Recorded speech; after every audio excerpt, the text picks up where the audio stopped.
Is there an afterlife?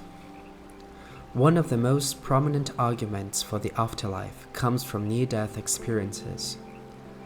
These are experiences reported by people who have been declared clinically dead or have been close to death, and often involve feelings of peace, bright lights, and encounters with deceased loved ones. While these experiences cannot be scientifically proven or replicated, they have been studied extensively by researchers such as Dr. Raymond Moody, who coined the term near-death experience. Moody interviewed hundreds of people who had NDEs and found many commonalities in their stories, such as the feeling of leaving the physical body, a sense of overwhelming love and peace, and encounters with deceased relatives.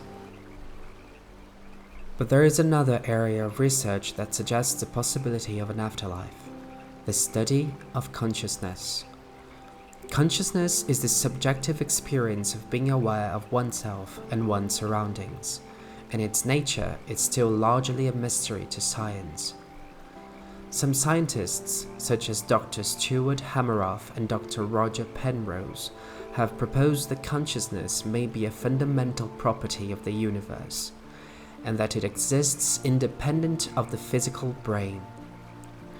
This theory is known as orchestrated objective reduction, Orch OR, and suggests that consciousness is embedded in the fabric of the universe at a fundamental level.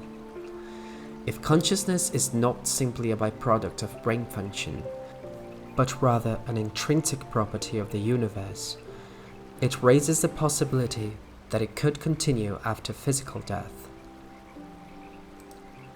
The Orch OR, orchestrated objective reduction theory, is a relatively new theory of consciousness that was first proposed in the 1990s by the physicist Sir Roger Penrose and the anesthesiologist Stuart Hameroff.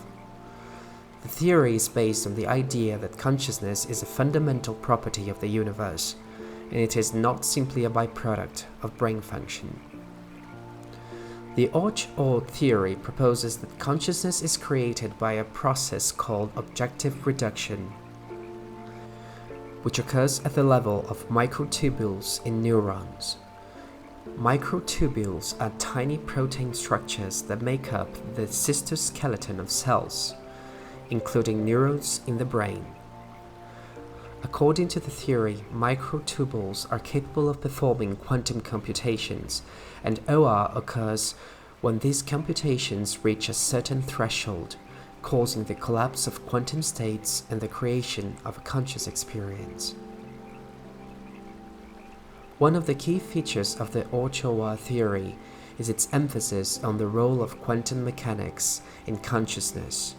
According to the theory, the brain is not a classical system, but rather a quantum system that operates on the principles of quantum mechanics. This means that the behavior of particles in the brain, including microtubules, is governed by the laws of quantum mechanics, which are very different from the laws of classical physics that govern larger objects.